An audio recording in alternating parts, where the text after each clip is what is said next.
여러분, 안녕하세요. 저는 정확히 위치를 말씀드릴 수는 없지만 서울에 살고 있는 30대 초반의 여성으로 남편 없이 홀로 예쁜 공주님을 키우고 있는 엄마이기도 합니다. 제가 남편 없이 딸을 키우게 된 이유는 남편이 불과 1년 전 저와 딸아이를 두고 곁을 떠났기 때문이죠. 그것도 저의 예쁜 딸아이가 제 뱃속에 있을 때 말이에요. 남편이 세상을 떠난 이유는 다른 사람의 목숨을 살리다가 떠나게 된 것이었습니다. 저희 남편 직업이 소방관이었거든요. 남편이 떠난 충격도 충격이었지만 더 큰 충격은 남편이 죽자 그런 남편의 보상금과 연금을 노린 시어머니였습니다. 시어머니는 사실 남편이 어린 시절 남편을 키우기 싫다고 버리고 도망을 가버렸거든요. 그래놓고 남편의 부모랍시고 뻔뻔하게 나타나 남편의 보상금과 연금을 노리려 했던 거죠. 그러다가 보기 좋게 제대로 큰 벌을 받게 되었지만요. 남편이 떠나고 저를 도와주러 나타난 의인이 있었거든요.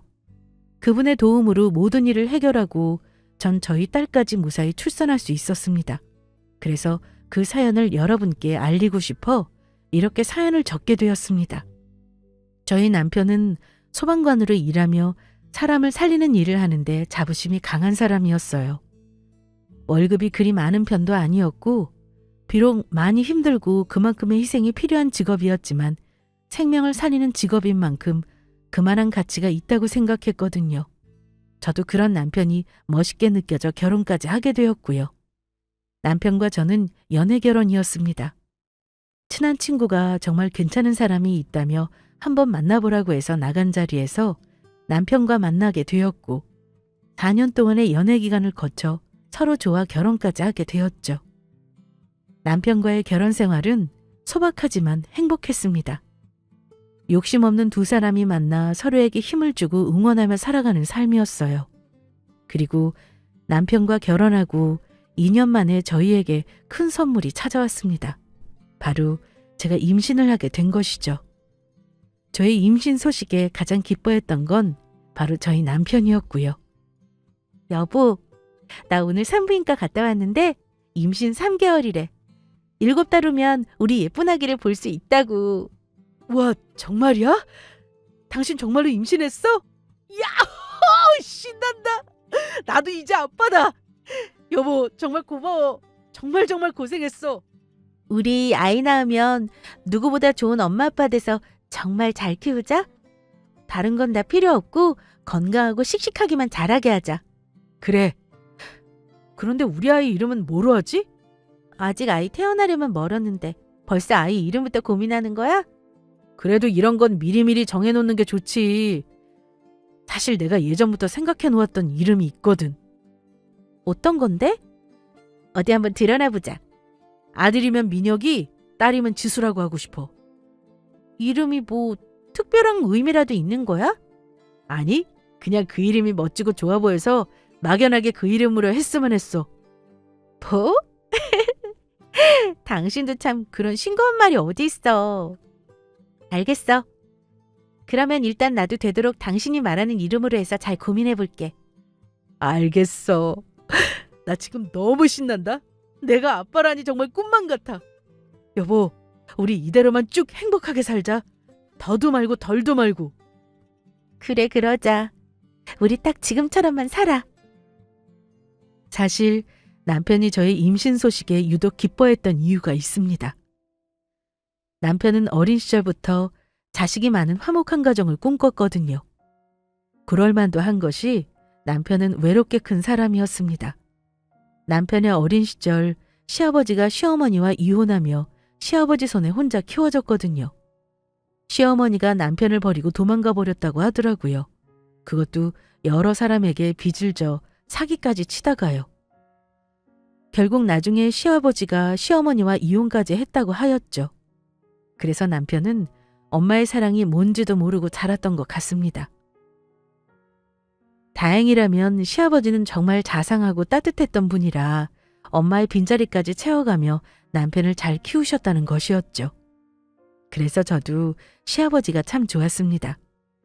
저희 부모님은 제가 20살 때 일찍 돌아가셔서 항상 그리워했었는데 남편과 결혼 후 저를 친딸처럼 아끼고 예뻐해 주시는 시아버지가 생겨 저에게 새로 부모님이 생긴 것 같았거든요.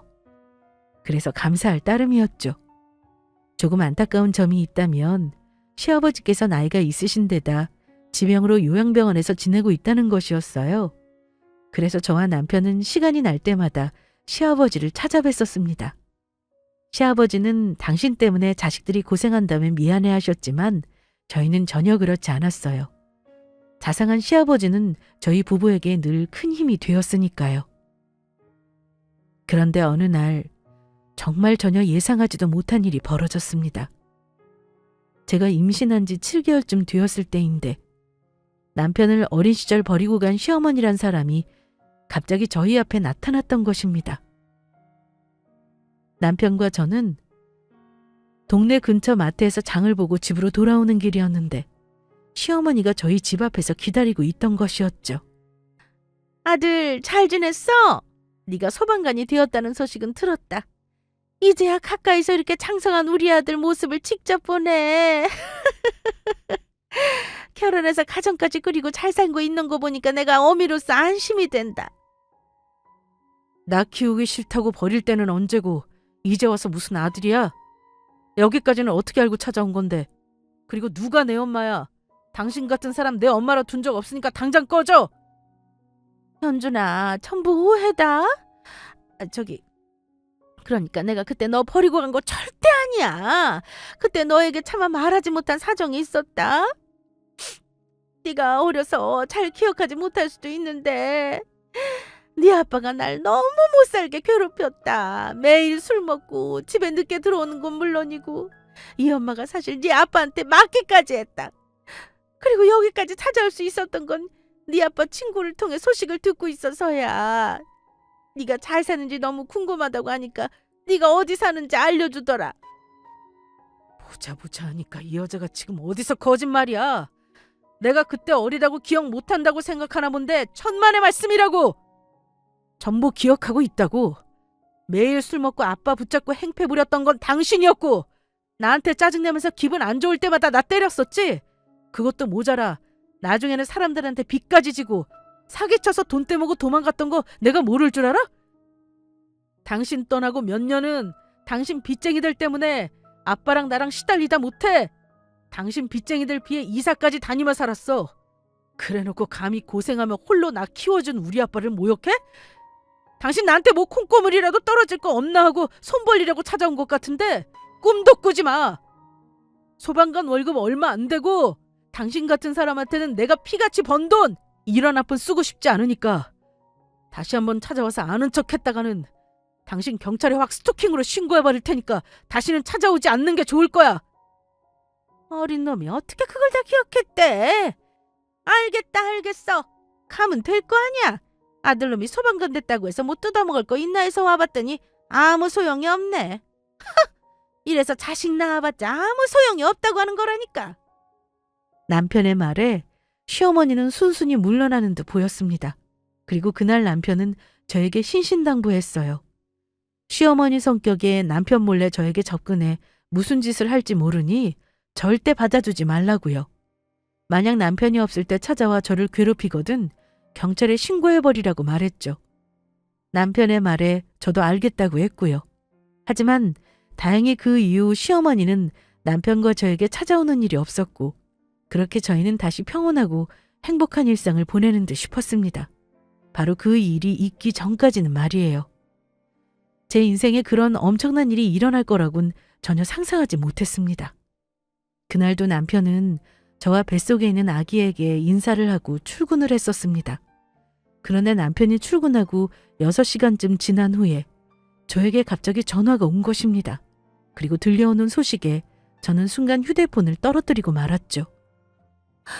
아니야. 말도 안 돼. 이럴 순 없어. 왜 우리 남편이?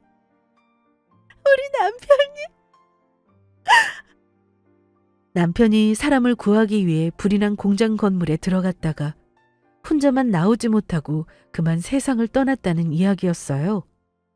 그 말에 저는 정말 정신없이 병원으로 달려갔고 주검이 된 남편과 마주하게 되었습니다. 저는 남편의 손을 꼭 붙잡고 정말 미친 사람처럼 울었습니다. 여보, 가지마. 나 두고 가지마.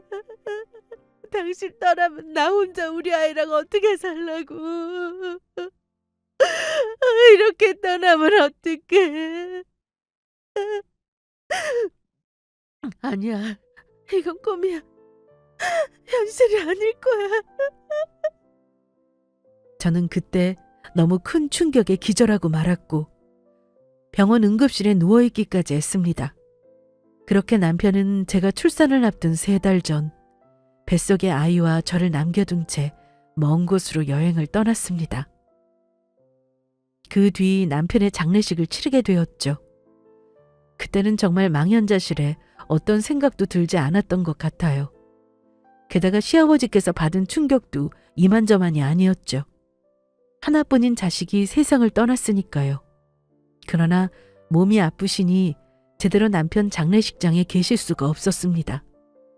그러다가는 정말 시아버지까지 큰일 날 상황일 수 있었으니까요. 그래서 휠체어를 타고 잠시 남편의 장례식장에 오셨다가 가신 것이 전부였습니다. 그때 시아버지랑 저랑 두 손을 붙잡고 있다 서로 부둥켜 안고 얼마나 울었는지 몰라요. 시아버지는 계속해 남편 장례식장에 있고 싶어 하셨지만 제가 말렸습니다. 이제 저에게 남은 가족이라곤 시아버지밖에 안 계셨고 시아버지마저 잘못되면 제가 정말 견딜 수가 없을 것 같았으니까요. 그래서 저 대신 남편의 동료분들이 와서 저의 남편 장례식을 도와주었습니다. 그런데 저희 남편 장례식에 오지 말아야 할 사람이 얼굴을 들이밀었습니다. 시커먼 속내를 가지고서요. 바로 시어머니였죠. 시어머니는 남편의 장례식장에 뒤늦게 도착해서는 저희 남편 사진 앞에서 철퍼덕 바닥에 앉더니 우는 신용을 했습니다. 아이고, 내 새끼가 젊은 나이에 왜 죽어? 왜 떠났냐고. 아들 가지마. 이 엄마만 두고 가지 말라고. 너 없이 내가 어떻게 살라고. 귀한 우리 아들. 갑작스런 시어머니의 등장에 남편의 동료들 모두 당황했습니다. 평소 남편 동료들은 시어머니가 안 계신 걸로 알고 있었으니까요. 그런데 시어머니는 제가 남편이 떠나 정신없는 틈을 이용해 저를 자꾸 늘어지려 하더라고요. 남편이 죽은 걸 제 탓을 하면서요. 임신한 저의 머리채까지 잡았습니다. 이 못된 걸! 우리 아들 죽은 거 다 네 탓이야! 네가 우리 아들 잡아먹은 거야! 너 같은 게 우리 집안 며느리로 들어와서 우리 아들이 죽은 거라고! 하지만 시어머니가 머리채를 잡는 순간 저는 번쩍 정신이 들며 분노하고 말았죠. 다른 걸 다 떠나서 남편이 그토록 싫어하던 시어머니가 저희 남편 장례식에 있게 둘 수는 없었으니까요. 엄마에 대한 사랑 한번 받아보지 못하고 떠난 저희 남편이 그 순간 너무 불쌍하게 느껴졌습니다. 그래서 저는 그때 제가 어디서 그런 힘이 나왔는지 모르겠지만 시어머니 머리채를 같이 잡고 바닥에 내팽개쳤습니다. 그러다 시어머니는 중심을 잃고 바닥에 넘어지더라고요. 감히 여기가 어디라고 와? 당신이 우리 남편 장례식에 올 자격이 있다고 생각해? 당장 여기서 꺼지지 못하겠어? 그러게 있을 때 잘했어야지. 남편 떠나고 이제 와서 슬퍼하면 무슨 소용인데? 그러자 시어머니는 저를 못된 며느리로 몰고 가며 당신이 저희 남편 장례식에 온 진짜 이유가 드러나게 되었죠. 아유, 이게 우리 아들 죽었다고 이제 지 어머니까지 콸시하네. 네가 이제야 본색을 드러내는구나. 너 지금 우리 아들 죽으니 보상금이랑 연금 너 혼자 다 처먹으려고 나 쫓아내려고 하는 거지? 부모가 자식 죽은 장례식장에 왜 못 있는데? 네가 뭔데 그러냐고. 여러분 여기 보세요. 우리 아들이 죽고 받은 보상금이랑 연금 저랑 나누기 싫어서 저것이 이렇게 제 아들 죽자마자 제 시어미를 콸시합니다. 저게 저렇게 악독한 것이에요. 시어머니의 이야기에 저는 시어머니가 어떤 생각으로 저희 남편 장례식에 찾아왔는지 바로 알아차렸습니다. 자기 자식이 죽었는데도 슬퍼하기는커녕 남편과 보상금과 앞으로 나올 연금을 노리고 그랬던 것이죠. 그래서 저도 참지 않고 말했어요. 웃기고 있네. 우리 남편 7살 어렸을 때 버리고 간 사람이 누구인데 이제 와서 남편 죽으니까 찾아와서 엄마 타령이야. 당신 우리 남편 키울 때 매일 술 먹고 아버님 없을 때 우리 남편 신경도 안 쓰고 때리고 괴롭혔다며. 그러다가 키우기 싫어서 우리 남편 버리고 빚만 잔뜩 지고 도망가 버렸잖아. 그래놓고 당신 우리 남편 죽으니까 보상금이랑 연금 노리고 찾아와서 이러는 거 내가 그 시커먼 속셈을 모를 줄 알아? 어떻게 자기 배 아파 낳은 자식이 죽었는데 뻔뻔하게 찾아와서 이럴 수가 있어? 여러분, 여기 좀 봐주세요. 자기 아들 죽었는데 보상금 받을 생각에 눈 뒤집혀서 찾아온 정신나간 여자가 바로 여기 있습니다. 저희 남편 버릴 때는 언제고 이제 와서 엄마라고 찾아왔어요. 이 못된 것! 너 정말 이럴 거냐? 그래, 이럴 거다. 불쌍한 우리 남편을 위해서라도 당신이 어떤 인간인지 사람들한테 말해야겠다. 왜? 오늘은 내가 순순히 물러난다만 너 어디 나중에 두고 보자. 제 말에 자신의 행동이 얼마나 부끄러운 걸 알았는지 시어머니는 그 자리에서 바로 주랭랑 치고 말았습니다. 남편이 싫어하던 시어머니에게 제가 그동안 하지 못한 말을 하며 쫓아내니 남편 한을 좀 풀어준 것 같은 게 속이 좀 후련하더라고요. 하지만 시어머니가 떠나고 전 긴장이 풀려서인지 그만 그 자리에서 쓰러질 뻔했어요. 그런 저를 남편 동료들이 부축해 주었고요. 전 그때 생각했어요. 남편이 떠났다고 제가 정신줄을 놓을 때가 아니란 사실을요. 저에게는 남편과 저희 사랑의 결실인 소중한 아기가 뱃속에 자라고 있었으니까요. 그러니 저는 남편 2사람의 아이를 어떻게든 먼저 지켜야겠다는 생각이 들었습니다. 그것이 세상을 떠난 남편도 진정 원하는 일이란 생각이 들었으니까요. 하지만 아무리 남편의 순직이 인정돼 연금이 나온다고 하지만 막상 임산부인 저 혼자 아이를 키우려고 하니 앞길이 막막한 것도 사실이었습니다. 남편 앞으로 나오는 연금이나 보상금이 그리 큰 액수도 아니었고 아픈 시아버지까지 제가 어떻게든 보살펴드려야 했으니까요. 졸지에 곧 출산일이 하루하루 다가오는 임산부인 제가 저희 집안 가장이 된 것입니다. 그 후에도 시어머니는 남편의 보상금과 연금에 대해 포기를 하지 않으려고 했습니다. 제가 혹시나 해서 법적으로 알아봐도 저희 남편을 키우지 않고 버리고 간 시어머니에게는 권리가 없는데도 제 말을 들으려고 하지 않더라고요. 제 전화번호를 어떻게 알았는지 제 핸드폰으로까지 연락해 돈을 내놓으라며 괴롭혔습니다. 너 당장 우리 아들 보상금이랑 연금 내놓지 못하겠어? 내 목 당장 내놓으라고! 내가 우리 아들 부모이니 나한테도 권리가 있어! 이보세요, 아줌마. 아줌마가 권리가 있기는 뭐가 있다는 건데 아줌마가 우리 남편 버리고 갔을 때부터 이미 아줌마는 우리 남편에 대해 어떤 권리도 없는 거 몰라? 그리고 내 핸드폰 번호는 어떻게 한 건데? 아줌마? 이게 지금 지 시어미한테 못하는 말이 없네? 내가 네 거짓말에 속을 것 같아? 그리고 핸드폰 번호를 어떻게 알기는 다 알아보는 수가 있지. 너희 집 앞에 택배 상자 보니까 네 전화번호가 딱 찍혀있더라. 그래서 이렇게 쉽게 연락한 거고? 이 아줌마가 진짜 그거 전부 불법인 거 몰라? 그리고 부모도 부모 나름이지. 당신은 우리 남편 엄마도 아니야. 너 지금 나한테 돈 주기 싫어서 자꾸 나한테 이것저것 핑계대면서 걸고 넘어지려 하는 거 같은데 속아 넘어갈 내가 아니라고.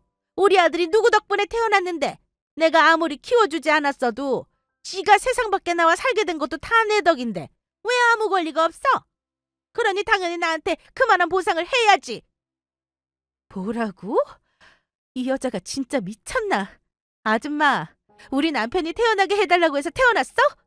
당신이 낳고 싶어서 낳아놓고 무책임하게 버릴 때는 언제가 어디서 보상 타령이야?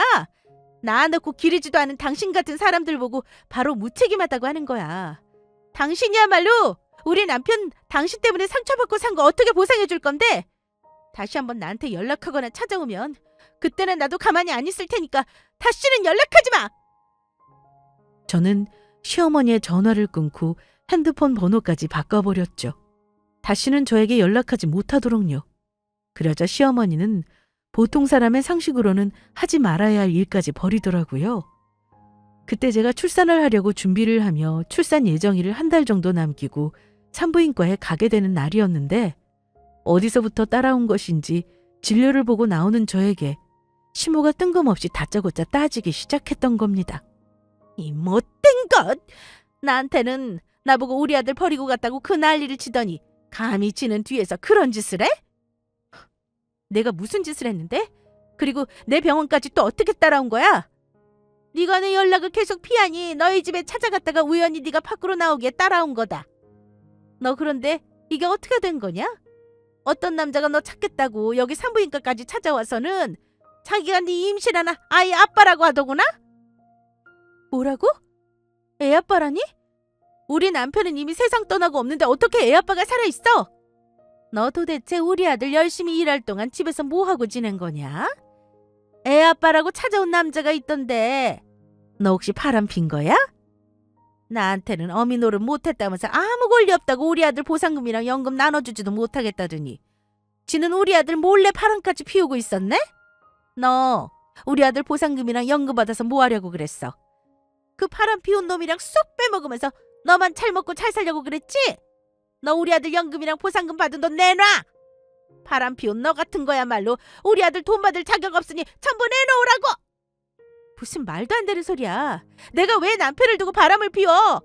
그리고 아줌마는 내가 남편 보상금이랑 연금으로 엄청난 돈을 받는 줄 아는데 전혀 아니거든? 그 돈으로 어떻게 잘 먹고 잘 살아? 좋다. 그러면 만약에 네가 바람 피워서 네 뱃속의 아이 우리 아들 아이 아니면 너 우리 아들 앞으로 나오는 보상금이랑 연금 다 나한테 주는 거다? 당신은 정말로 죽은 당신 아들보다 그 돈이 더 중요한 거지? 좋아. 만약 내 뱃속의 아이가 남편 아이 아니면 당신한테 우리 남편 앞으로 나오는 연금이나 보상금 전부 줄게. 대신 내가 바람 피운 거 아니고 뱃속 아이 우리 남편 아이 맞으면 아줌마 나랑 우리 아이한테 사과하고 다시 찾아오지 않는 거야. 약속해. 알겠다. 그럼아. 남편 죽자마자 아이 아빠라고 다른 남자놈 찾아온 거 보면 뻔하지. 공짜로 돈도 생기고 앞으로 편하게 살게 생겼네. 그리고 저희 아이 애 아빠라며 저를 찾는다는 남자가 있는 곳으로 시어머니와 저는 가게 되었죠. 그리고 그 사람이 누구인지 보는 순간 저는 깜짝 놀라고 말았습니다.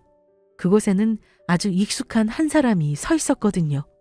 바로 저희 남편과 같은 소방서에서 일하던 남편과 직장 동료이자 절친이었던 사람이었습니다. 남편 친구도 저희 남편과 불을 끄러 같이 나갔다가 현장에서 큰 부상을 당했다고 했는데 그래서인지 여기저기 부상당한 흔적도 보였고 팔에는 아직 깁스까지 하고 있었어요. 그런데 뜬금없이 아픈 몸으로 갑자기 나타나 아무런 관련도 없는 저희 아이를 보고 자신이 아이 아빠라고 말했다는 이야기에 저는 의아할 수밖에 없었습니다. 명훈 씨가 갑자기 여기는 무슨 일이세요? 그리고 명훈 씨가 저희 아이 아빠라고 했다면서요. 제 뱃속에 있는 아이는 저희 남편 아이가 확실한데 왜 갑자기 그런 이상한 소리를 하신 건가요? 그러자 제 말에 남편 친구는 무릎 꿇고 눈물까지 흘리며 울기 시작했습니다. 재수 씨, 정말 죄송합니다. 저만 아니었어도 연준이가 그렇게 죽게 되는 일은 없었을 텐데 모든 게 다 제 탓이에요. 저희 남편이 죽은 게 명훈 씨 탓이라뇨. 그게 갑자기 무슨 말씀이세요? 저희 남편이 그때 죽은 건 불이 난 공장에서 사람 구하다가 그런 거잖아요. 그게 사실은 그때 상황이 워낙 급박했던 상황이라 연준이가 죽은 자세한 이유를 제대로 아는 게 저밖에 없어서 그럴 겁니다. 그러면서 남편 친구는 저희 남편이 어떻게 세상을 떠나게 되었는지 설명해 주기 시작했습니다. 그리고 제가 몰랐던 엄청난 사실까지 알게 되었죠. 그날 남편 친구는 저희 남편과 함께 4인 1조로 투입이 되었다고 합니다. 그런데 불이 난 공장에서 아직 빠져나오지 못한 사람을 구하러 들어갔다가 갇혀있던 사람들을 구해서 나오는데 갑자기 천장이 무너져 남편 친구가 구조물에 깔려 죽을 뻔했다고 하더라고요. 그런 남편 친구를 남편이 구해 살 수 있었다는 것이었죠. 그런데 남편의 친구를 구하다 보니 시간이 지체되었고 그 와중에 또다시 공장을 빠져나오지 못한 몇 분을 발견했다는 것이었어요. 그 중에는 저 같은 임산부도 있었다는 것이었습니다. 그런데 불길이 너무 거세지며 위급한 상황이 왔고 나중에는 불길이 너무 강해 사람들이 전부 대피를 못할 것 같아지자 남편이 남편 친구에게 사람들을 대피시켜달라고 부탁하며 자신 몸으로 불길을 막았다는 것이었습니다. 그러면서 남편은 남편 친구에게 만약 자신이 잘못될 경우 저희 아이를 부탁한다고 했다는 것이었어요. 그리고 구한 사람들과 남편 친구가 나온 후 얼마 지나지 않아 다른 소방관들이 힘들게 불을 진압해서 건물 안으로 들어가게 되었고 남편을 공장 1층 입구 쪽에서 발견했는데 남편을 찾았을 때는 이미 너무 늦은 후였던 거죠. 남편 친구도 그때 부상이 심해 병원으로 바로 이송이 되었던 시점이라 남편이 잘못되었다는 걸 정신을 차린 며칠 후 듣게 되었다고 합니다. 그때 충격이 이만저만이 아니었다고 해요. 그래서 몸이 빨리 움직이는 대로 저를 찾아오고 싶었는데 그럴 수가 없었다고 합니다.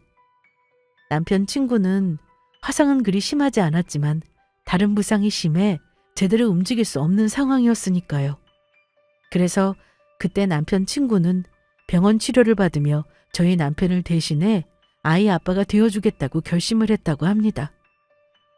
남편이 남편 친구에게 저희 아이를 부탁했으니 저희 남편 대신 아빠 노릇을 해주겠다고 생각한 것이죠. 남편 친구는 그렇게 움직일 수 있는 몸이 되자 병원에 입원한 상태에서도 무작정 저를 찾아왔던 것이었고요. 그런데 저희 집으로 찾아가니 제가 없어 저랑 이웃에 사는 친한 할머니에게 제가 어디 갔는지 물어보았나 보더라고요. 핸드폰도 제가 시어머니 때문에 바꿔서 연락을 하려고 해야 할 수 없었고요. 연준이는 제 생명의 은인입니다. 그때 연준이가 절 구해주지 않았다면 저도 여기에 없었을 거고요. 그러니 연준이 덕분에 얻은 목숨이니 제가 연준이 아이를 책임지는 건 당연한 겁니다. 이미 집사람이랑도 이야기를 끝냈고요. 집사람도 연준이 덕분에 제가 살았다며 같이 연준이 아이의 대부 대모 노릇 해주자고 하더라고요. 저희가 재수 씨가 아이 잘 키울 수 있도록 도와줄 수 있는 건 최선을 다해 돕도록 하겠습니다. 재수 씨, 정말 고맙고 죄송합니다. 저한테 미안해할 필요 없어요. 그때 상황에선 남편의 선택이 최선이었을 거예요. 아마 저라도 그렇게 했을 거고요. 그리고 저희 남편이 어떻게 떠났는지 말씀해 주셔서 감사합니다. 명원 씨도 가족들도 있으시고 아무리 지원을 해준다고 하지만 앞으로 치료받으려면 생활비도 그렇고 돈 들어가는 곳이 한두 곳이 아닐 텐데 저희 남편과의 약속으로 굳이 부담 갖지 않으셔도 돼요.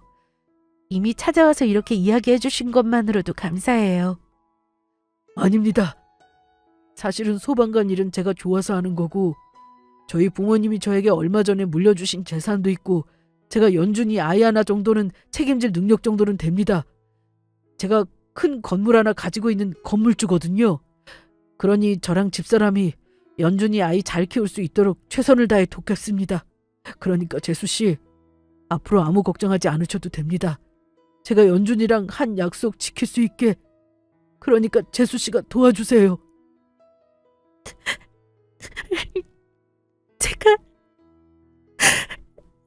제가 정말 그래도 될까요? 사실은 남편 떠나고 아프신 아버님도 있는데 저 혼자 아이 키울 생각에 겁이 났었거든요. 저 혼자 너무너무 무서웠어요. 그럼요. 앞으로는 저와 저희 아내가 있으니 아무 걱정하지 마세요. 연준이 아이 앞으로는 저희와 함께 키우는 겁니다. 정말 고맙습니다. 정말 감사해요. 그리고 저는 어느 정도 시간이 지나고 감정이 추슬러지자 저와 남편 친구의 대화를 듣고 있던 시어머니를 향해 말했죠. 아줌마, 이야기 잘 들었지? 이 뱃속 아기 우리 남편 아이고. 명훈 씨가 우리 아이 애아빠라고 말했던 건 우리 남편이랑 한 약속 때문이라는 거. 그러니까 지금 당장 나랑 우리 아이한테 사과하고 내 눈앞에서 사라져. 다시는 내 앞에 나타나지 말라고. 그랬다가는 내가 당신 이번에는 정말로 경찰서에 스토커로 확 신고할 거야. 알겠다. 사과하면 될 거 아니야. 내가 오해해서 미안하다. 그러니까 약속대로 다시는 찾아오지 않으마. 이제 됐냐? 그렇게 말하며 시어머니는 민망한지 자리를 떠났습니다. 그런데 시어머니와 헤어지고 며칠이 안 돼 이상한 일이 벌어졌어요. 시어머니에게 돈을 빌려줬다는 사람들이 시어머니가 아닌 저희 집을 찾아왔던 겁니다. 소방관인 아들이 죽고 받을 보상금이 있다며 돈을 빌려달라고 했다는 것이었습니다. 그리고 돈은 나중에 저희 집으로 와서 받아가라고 했다는 것이었죠. 그래서 저에게 어서 돈을 내놓으라고 사람들이 찾아와 난리를 피웠던 겁니다. 시어머니는 재벌은 못 고치고 죽은 남편의 이름까지 팔아 돈을 빌리고 다녔던 겁니다. 그래서 저는 시어머니에게 빌린 돈을 받으러 온 사람들에게 이야기했습니다. 시어머니와 남편은 이미 오래전 연을 끊고 살아 전혀 관계없는 사람이고 아무래도 저희 시어머니에게 속은 것 같다고요. 그리고 저희 사정을 듣자 시어머니의 빚쟁이들은 저에게 미안해하며 자리를 떠났고요. 저는 시어머니를 용서할 수가 없었습니다. 사람으로서 어떻게 그런 행동을 할 수 있나 하는 생각뿐이었어요. 저는 시어머니가 다시는 죽은 저희 남편을 걸고 나쁜 짓을 못하도록 제대로 혼쭐을 내줄 생각이었습니다. 게다가 제가 시어머니의 이야기를 하자 남편 친구도 저를 도와주겠다고 나서더라고요. 그래서 남편 친구의 도움을 받아 알아보니 시어머니는 아직도 여기저기 빚을 지며 사기치고 돌아다니고 있었습니다. 감방에도 몇 번 다녀왔고요. 그래서 저는 이 기회에 시어머니와 시어머니에게 사기를 당한 사람들을 만나게 해줄 생각이었습니다. 시어머니가 세상이 얼마나 무서운지 알아야 다시는 사람들에게 쉽게 접근해 사기칠 생각을 하지 못할 테니까요. 혹시 몰라 시어머니를 보면 연락을 주겠다고 하고 이미 저희 집에 찾아온 빚쟁이들에게 연락처도 받아놓은 상태였습니다.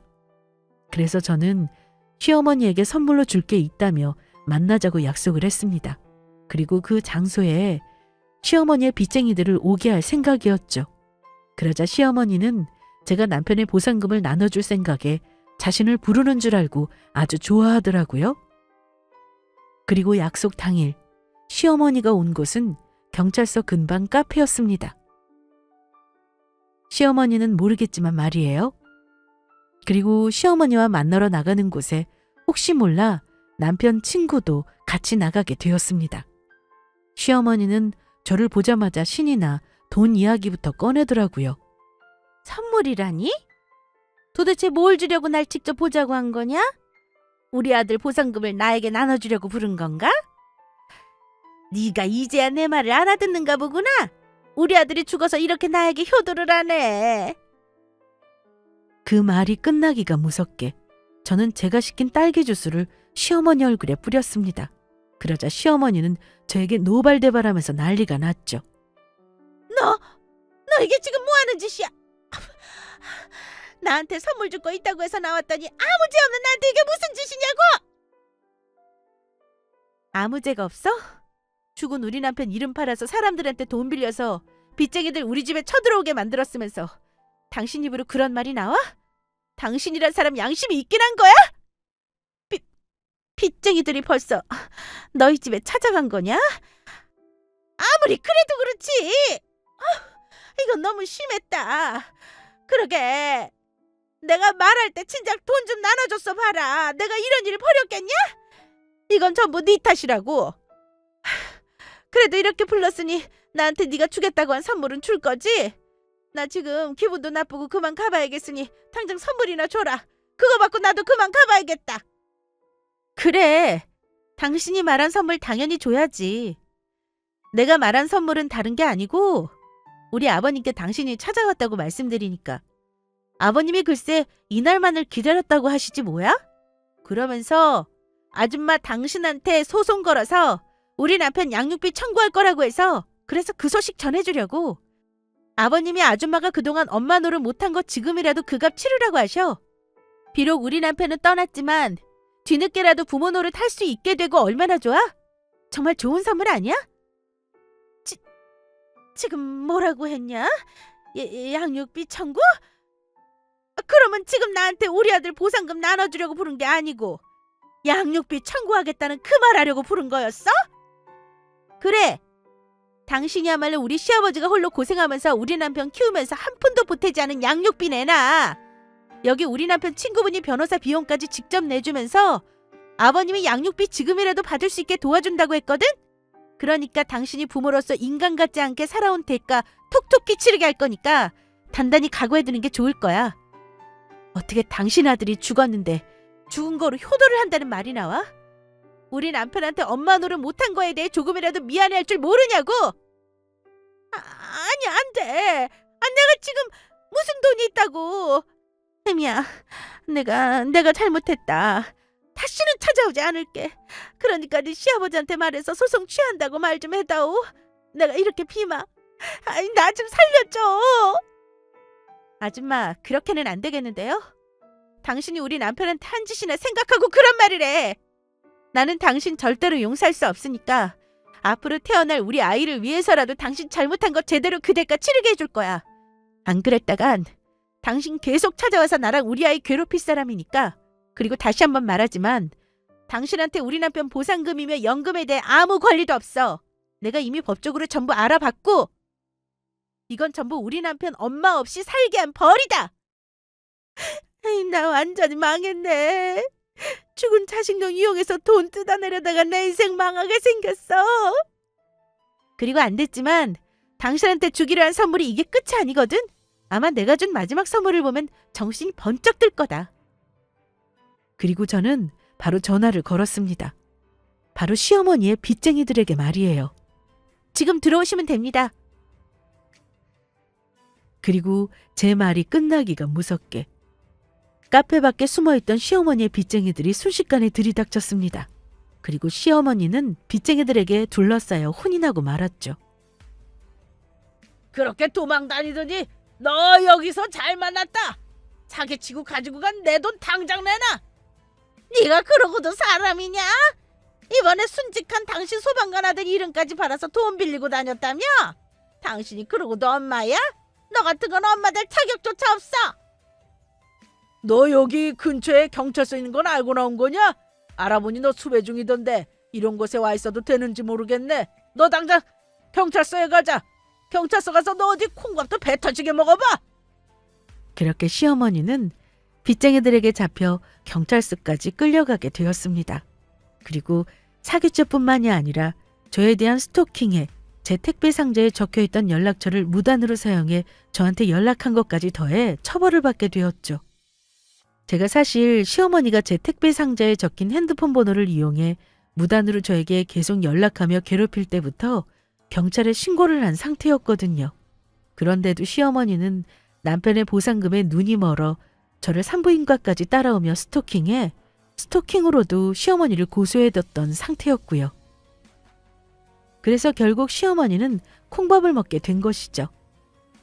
저희 시아버지는 정말로 시어머니에게 양육비에 대한 청구 소송을 냈고 법원에서 저희 시아버지에게 양육비까지 지급하라는 명령까지 내려졌습니다.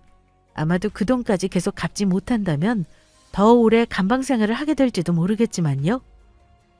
그리고 저는 시어머니와 카페에서의 일이 있고 난 뒤 얼마 뒤 무사히 예쁜 딸아이를 출산할 수 있었습니다. 그런데 딸아이를 출산할 때 저는 신기한 경험을 했습니다. 혼자 분만실에 들어가기 전까지만 해도 많이 걱정이 되고 무서웠는데 막상 분만실에 들어가 아이를 낳았는데 저 혼자가 아닌 듯한 기분이 들었던 거죠. 꼭 옆에서 남편이 같이 있어주는 느낌이 들었습니다. 그래서 정말 왠지 모를 안도감이 힘들었지만 편안한 마음으로 아이를 낳을 수 있었어요. 게다가 제가 분만하는 동안 남편 친구와 아내분이 밖에서 함께 있어줘 기운을 낼 수 있었고요. 저희 아이가 태어난 순간 저뿐만 아니라 밖에서 남편 친구도 아내분도 그 소식에 많이 울었다고 하더라고요. 아이가 태어난 것에 기쁘기도 했지만 정말로 남편 생각도 많이 났습니다. 그래서 전 저희 아이를 꼭 안으면 말했습니다. 저희 남편이 살아생전 딸을 낳으면 부르고 싶다는 그 이름으로 저희 딸아이를 부르면서요. 우리 예쁜 딸 지수야. 아무 걱정하지 마. 엄마가 우리 지수 평생 지켜줄 테니까. 아프지 말고 씩씩하게만 커져, 지수야. 지수야, 사랑해.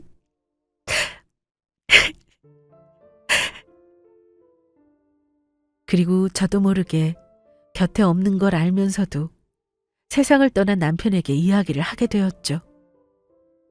여보, 내가 이렇게 예쁜 우리 딸을 낳았어. 내가 우리 지수 누구보다 잘 키울 테니까 당신이 잘 지켜봐줘. 당신이 우리 지수 하늘에서 잘 지켜줘야 해. 그때 전 결심했습니다. 남편의 몫까지 최선을 다해 저희 딸아이를 키우겠다고. 그리고 몰랐는데 직접 오지는 못했지만 남편 동료분들도 저희 딸이 태어난 순간을 모두 기다렸었다고 합니다.